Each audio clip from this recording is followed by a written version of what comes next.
Hello, friends. Welcome to Pillow and Pages, where gentle stories carry you into peaceful sleep. So settle in, get comfortable, and let the day fade away. You know, I've been thinking about something lately. That feeling when you finally land somewhere that fits. Not a place you chose because it made sense on paper, or because someone told you it was a good idea.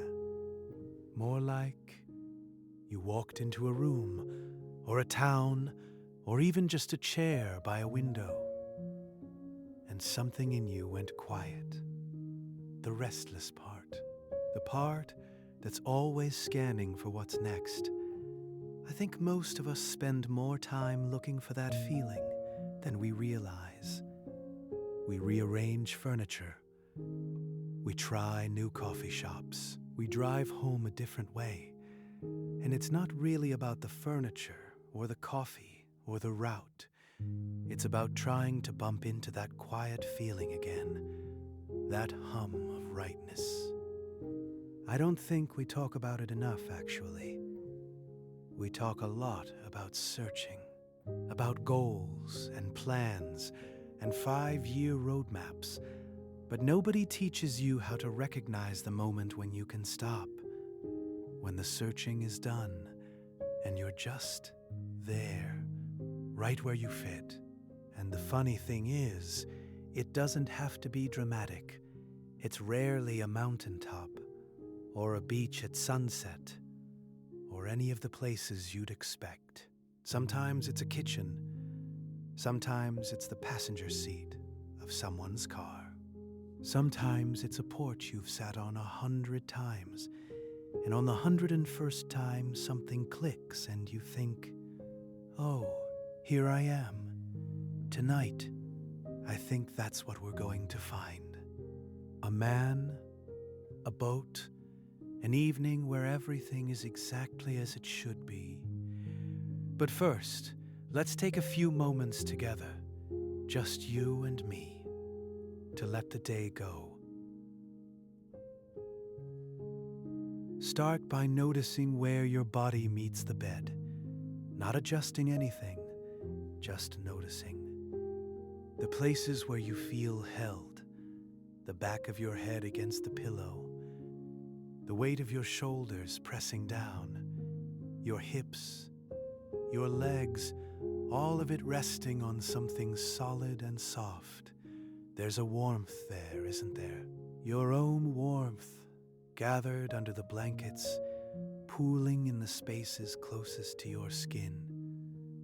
It's been building since you lay down, a slow heat that your body makes on its own, without you having to ask for it, like a small gift you give yourself every night without thinking.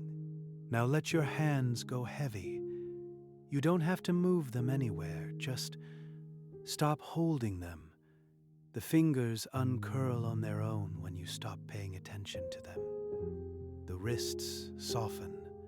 The forearms, which have been doing things all day, reaching and typing and carrying and holding on to things, they don't have to do any of that now. They can just lie there against the sheets and be warm and still. Feel how your chest rises and falls, not because you're telling it to. It just does. The breath comes in, slow and full, and the breath goes out, a little longer each time. You don't have to manage this. Your body has been breathing without your help since the very first moment you were alive. It knows exactly what to do. You can trust it completely, and with each breath, your body gets a little heavier. Not tired heavy, resting heavy. The kind of heavy that feels good, like a wool blanket laid over you on a cool night. Your legs sink deeper. Your shoulders press a little more firmly into the mattress.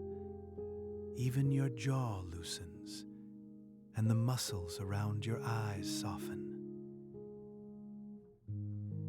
And now, let everything blur at the edges. The sounds in the room, the feeling of the sheets, the weight of your own body, all of it starts to dissolve into one soft, continuous thing. Not sleep yet, just the doorway, that warm, dim space where you stop being a person doing things and become a person resting. You're already there, really. You've been arriving since you closed your eyes. Tonight's story is called The Houseboat at Evening. It's about a man named Desmond who's just retired from 30 years of teaching history to teenagers. And instead of doing the sensible thing, staying in his house, joining a book club, taking up golf like everybody suggested, he moved onto a boat.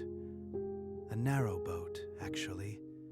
One of those long, low canal boats that look like someone stretched a cottage until it was thin enough to float. He'd been fixing it up on weekends for years, sanding and painting and replacing brass fittings. And now it was finally ready. And so was he. This is his first week living aboard full-time.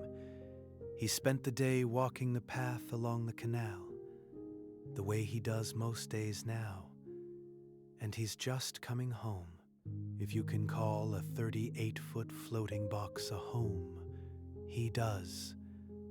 An evening in early spring, cool air outside, the smell of canal water and wood smoke, a kettle about to boil, rain on the way. Let's join him there. Desmond stepped onto the deck and felt the boat shift under him. Just a little, a gentle dip to the right that corrected itself almost immediately, like the boat was acknowledging he was home. He liked that. After 30 years of walking into a house that sat there like a brick no matter what you did, there was something alive about a home that noticed when you arrived. He ducked through the cabin door, still hadn't learned to duck low enough, and caught his shoulder on the frame. Every single time. His wife, Anne, would have laughed at that. She'd been gone 4 years now, and he could still hear exactly how that laugh would sound. Not a mean laugh, never that. More of a warm, surprised bark that came out of her before she could stop it. He heard it clearly, standing there rubbing his shoulder.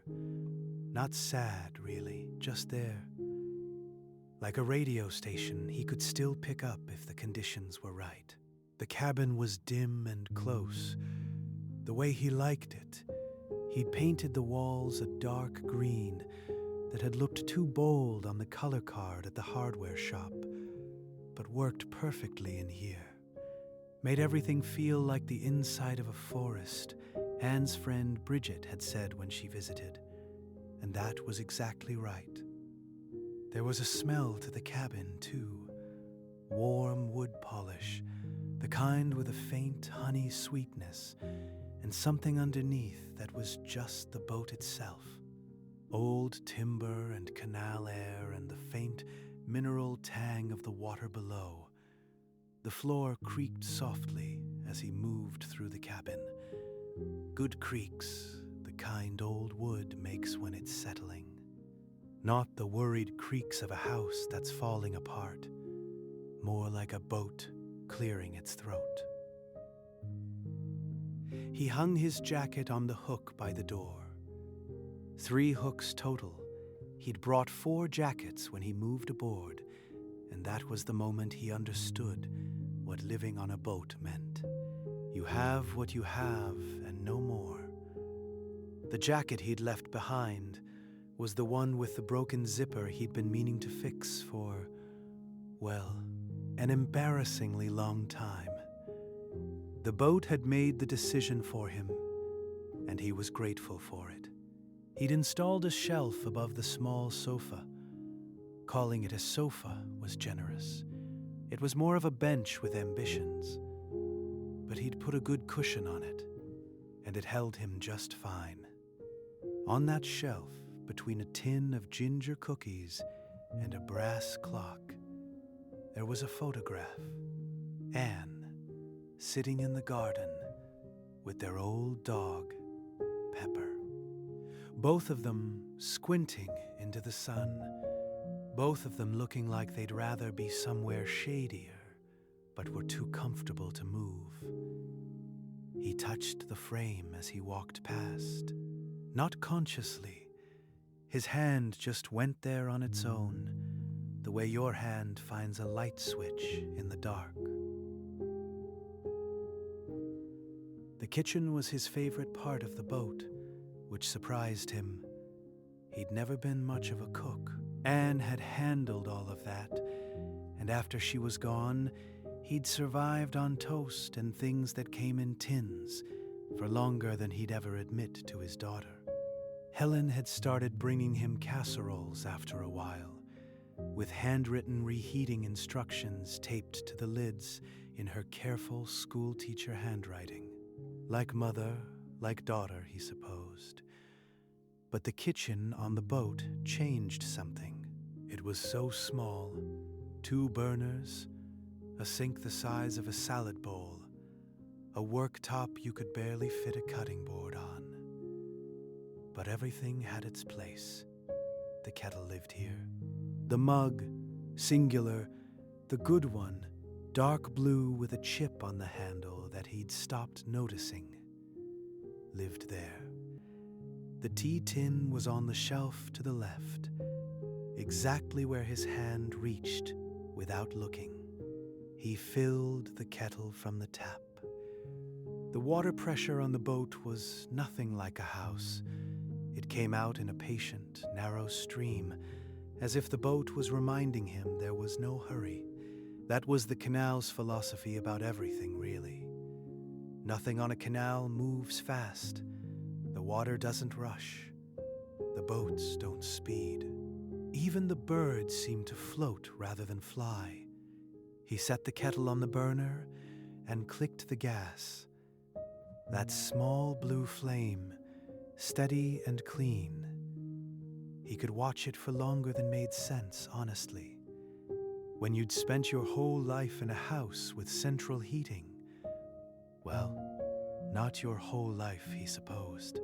His grandmother had a wood stove when he was small, and he'd forgotten that until right now. But most of your life, an actual flame felt like something. Not a luxury, exactly. More like remembering. Something old and basic about keeping warm that had nothing to do with technology and everything to do with fire being the first good idea humans ever had. While the water heated, he leaned against the narrow counter and looked out the kitchen window. The path along the canal was empty. It usually was, this stretch.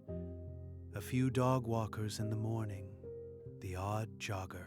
But by this hour, whatever hour this was, he'd stopped wearing a watch the day he moved aboard. The world outside had gone quiet. Just him and the canal and the trees on the far bank going dark against a gray sky. A pair of ducks drifted past the window, close enough that he could see the water beading on the green feathers of the male's head. They moved without apparent effort, like the current was doing all the work, and they were just agreeing with it. Good philosophy, Desmond thought. Worth adopting. The kettle started to whisper. Not quite a whistle yet, just a low hum that meant it was thinking about it. He let it build, then poured the water over the tea bag and watched the color bloom outward. That first curl of dark amber, spreading into a still pond.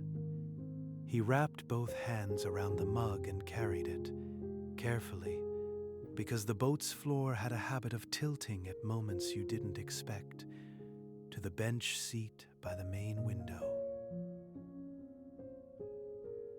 He'd brought 8 books aboard. That was the limit. He'd measured the shelf with a piece of string, which was the sort of thing you did when you lived on a boat. Instead of looking for a tape measure you'd packed in a box you hadn't opened yet. Back at the house, he'd had an entire room of books, floor to ceiling, organized by subject because Anne had insisted, and then by some private secondary system he could never quite explain to anyone else. He'd donated most of them to the school library when he retired. His colleague Martin had helped him carry the boxes, and Martin kept saying things like, "Are you sure? And you'll miss these." And Desmond had expected to feel gutted. It had felt like surgery for about 2 days, and then it had felt like the lightest thing he'd ever done, like setting down a suitcase you'd forgotten you were carrying.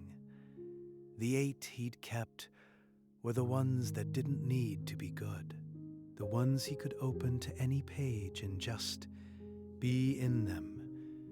A Patrick O'Brian novel that was technically the 6th in a series but had always worked fine on its own. A collection of nature essays with a spine cracked in 3 places from being read in the bath. A slim volume of poetry Anne had given him. One anniversary, not a big one, just a regular Tuesday anniversary she'd invented, with a pressed wildflower between pages 40 and 41 that he'd never moved and never would. He opened the O'Brian and read for some amount of time. Hard to say. The lamp beside him was an old brass one he'd converted to electric, and it cast a circle of warm light that stopped precisely at the edges of the book. Beyond that circle, the cabin was dim and soft. The window beside him had gone fully dark now, and he could see his own reflection in it, ghostly and transparent, superimposed over the canal like a man made of water. His mind wandered. That was the thing about reading on the boat. In the house, his mind had always wandered to tasks, the gutter that needed cleaning, the email he hadn't answered, the noise the washing machine was making that might mean something expensive. On the boat, his mind wandered to nothing with an agenda, memories that didn't ask for anything in return. The way the classroom used to smell on the first day of autumn term, floor polish and new pencils, and that particular September light coming through tall windows. The sound of 30 desks scraping back at the final bell on a Friday. He'd been, actually, no, he probably hadn't been a great teacher. He'd been a steady one, reliable, thorough, present. The kind kids forgot about for a decade, and then remembered fondly sometime around 25, when they realized steady was its own kind of gift. He closed the book without marking his page. He'd find his place again. He always did. The cabin was getting cool. He could feel it in his feet first. The floor was close to the waterline, and the canal carried its chill right up through the hull. Time to light the stove. The wood stove was a cast iron thing, small and round, tucked into a corner of the cabin with a flue pipe that went straight up through the roof. He'd been nervous about it at first. Fire and boat didn't seem like natural partners. But the man who'd sold him the boat, a retired plumber named Graham, who'd lived aboard for 12 years and had opinions about everything, had shown him how to lay a fire properly. Newspaper first, crumpled loosely, then kindling snapped from the box he kept by the cabin door. Then one log turned so the flattest side faced down. Graham had been very specific about the flat side. He did this now, the way Graham had shown him, kneeling on the wooden floor with his glasses slipping down his nose.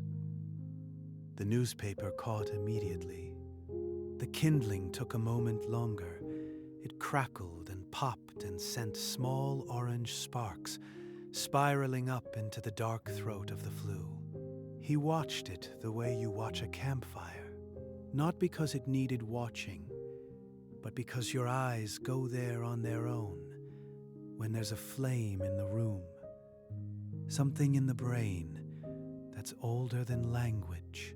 The log caught a slow orange line that crept along the bark and then widened, glowing.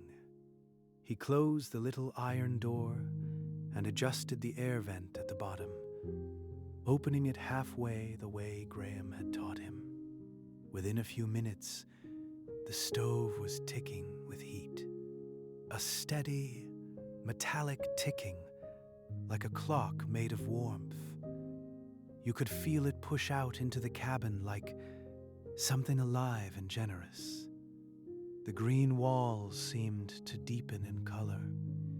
The brass fittings on the cupboard doors caught the glow and threw it back in small, bright points. And the whole space looked like a painting of somewhere you'd want to be. And then the rain started. Not all at once. A few taps on the roof, widely spaced, almost tentative, like someone testing whether anyone was listening. Then a few more. Then, within the space of a minute or so, a full, steady rain, the kind that settles in and means to stay. On a narrow boat, rain sounds different than it does in a house. The roof is right there, maybe 8 inches above your head if you're standing. And on this boat, the roof was metal, which meant the rain didn't whisper. It talked. Not loud, more like a conversation at the next table in a quiet restaurant. Present, constant, warm in its way, just low enough that you could still think your own thoughts underneath it. He stood in the middle of the cabin and listened. Hands in his pockets, weight on his heels, head tilted slightly back. The rain on the roof, the fire ticking in the stove, the canal water making small lapping sounds against the hull below his feet. 3 kinds of sound, all at once, all layered over each other, and none of them asking a single thing from him. He walked the length of the boat slowly, the way you'd check on a house before bed, except there wasn't much to check. The cabin door was latched, the windows were shut tight. The stove was drawing well, the smoke going straight up and out. Everything on the boat was where it should be, because on a boat there was nowhere else for anything to go. The tightness of it, every cup in its holder, every book on its shelf, every rope coiled on its hook, was the opposite of claustrophobic. It was held. Everything on this boat was held in place, including him. The bunk was at the far end of the boat, tucked into the narrowing back where the walls curved gently inward. It was like sleeping in a, what was the word? A cocoon or a shell. Something like that. Some shape that fit around you and held you close without squeezing. He'd made the bed that morning with clean sheets from the marina laundry, and they still carried that particular pressed softness. Not perfumed, not nothing, but that faint warmth that meant someone had folded them while they were still warm from the dryer. He changed into a soft old shirt, the gray one with the fraying collar that he'd owned so long it felt like part of his skin.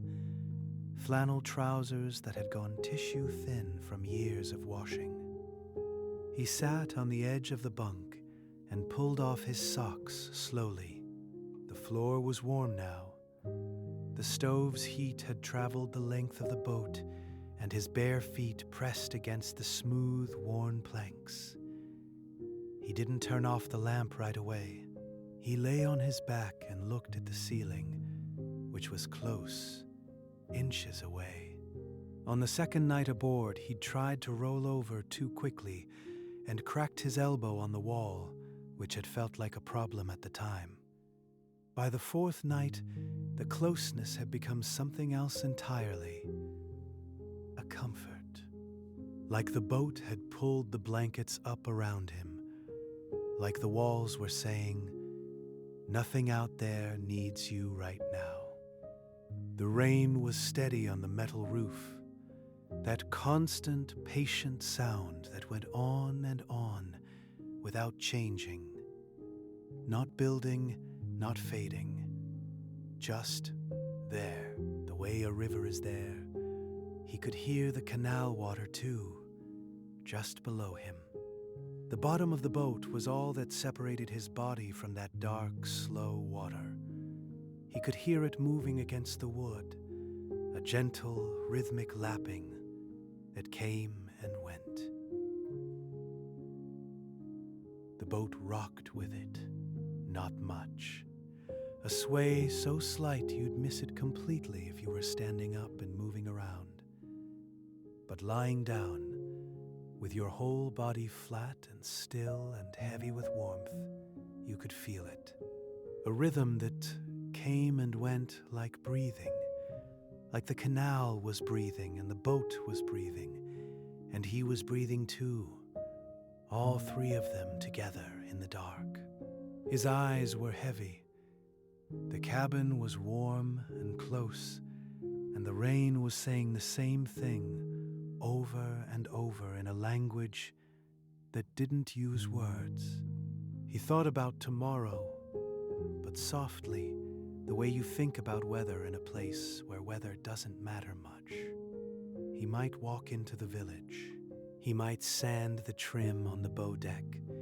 He might sit on the roof and watch the canal go by and do nothing at all. And that would be fine too. Everything would be fine. The water held the boat. The rain held everything. He slept. And you can let go too, my friend, just like Desmond, held and warm and exactly where you belong tonight. The rain is still falling somewhere out there, steady and patient, and the water beneath you is gentle and slow. There's nothing at all that needs you right now. Nothing to fix, nothing to remember, nothing to plan for tomorrow. Tomorrow will come on its own, the way it always does, and it'll be fine. But that's tomorrow's job.